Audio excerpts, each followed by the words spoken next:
Hashtag get to Febag Pod morning recap with Vincianotheprince. Wake up and get to the bag, god damn it. Lord woke us up, we might as well get to this bag. Now, last night, the U.S. Senate passed a $95 billion foreign aid package overnight for Ukraine, Israel, and Taiwan, and nothing for our own border security. In a 70-29 vote, where 22 Republicans voted for it.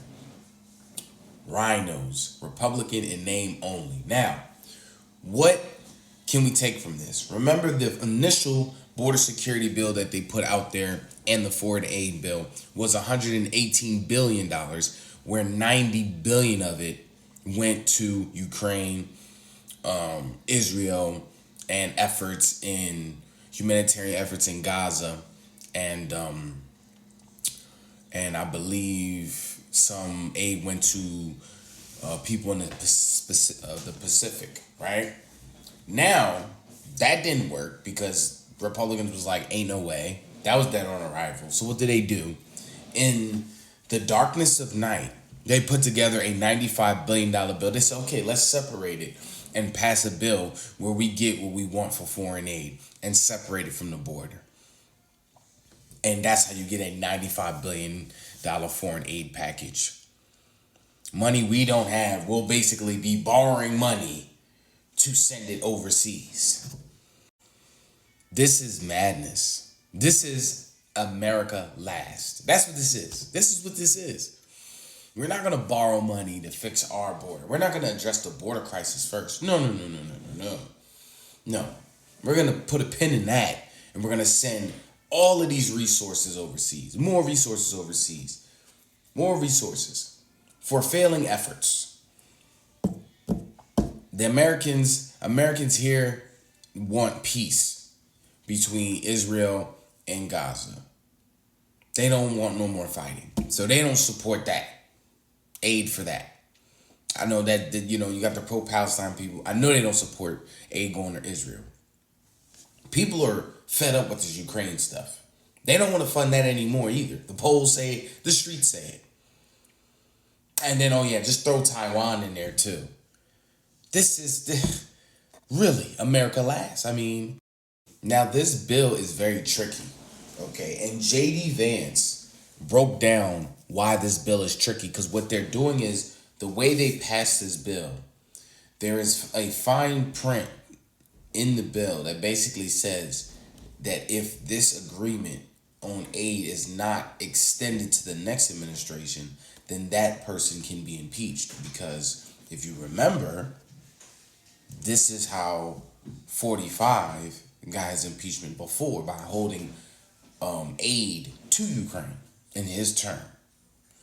So now, when you look here, okay, from what J.D. Vance is saying, right? He's saying that back in 2019, Democrats articulated a novel theory of impeachment based on Trump's refusal to spend money, like I said, from the USAID, Ukraine Security Assistance Initiative. 5 years later, after impeaching Trump for refusing to spend money sent it to Ukraine, they have drafted a new law that requires Trump to send money on Ukraine if he negotiates in the end of the war as he promised to. They will undoubtedly argue that he has broken the law. We are nearly a year away from election that could give Trump the presidency, and basically what they're doing, or what J.D. Vance is saying in regards to this bill that they just passed, is that they're securing aid to Ukraine even past Joe Biden. So don't be surprised. Trump wins and he says we're going to end the war, which means there's no more aid that needs to go to Ukraine, and they try to impeach him. Don't be surprised. This is a chess move they've already put in place beforehand. And don't be and having 22 Republicans sign off on it makes sense, because those are probably the 22 who are with the old guard way of Republicans that are anti-Trump, that are basically damn near Democrats in disguise. And Rand Paul said it pretty much as good as you can say it, as concise as you can say it. It would, I would say it's criminally neglect for Mitch McConnell, Chuck Schumer, and Joe Biden to get together to send $100 billion overseas to fix someone else's border before addressing our own border. I mean, that's pretty much what it is. Now, if you know that Fani is having a rough time. I mean, is having a very rough time. She's being subpoenaed because allegedly she lied under oath about when the actual date that Nathan Wayne and her got together and had this affair.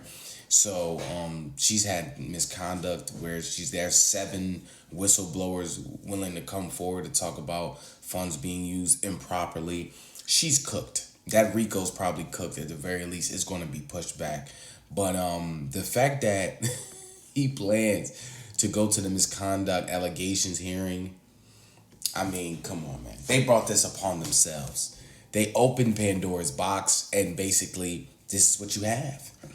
This is what you have. Y'all put together your best trumped up case, and y'all were doing so much dirt. You didn't think it'd come back, and now it's all over the place. It's almost impossible to hide. That's why everyone's saying she needs to step down. She's still fighting. She's still trying to stay on this case. It's over. This case is over. The political rise is over. It's all over. It's done. Okay? Your cars have been shown. Your name has been sullied.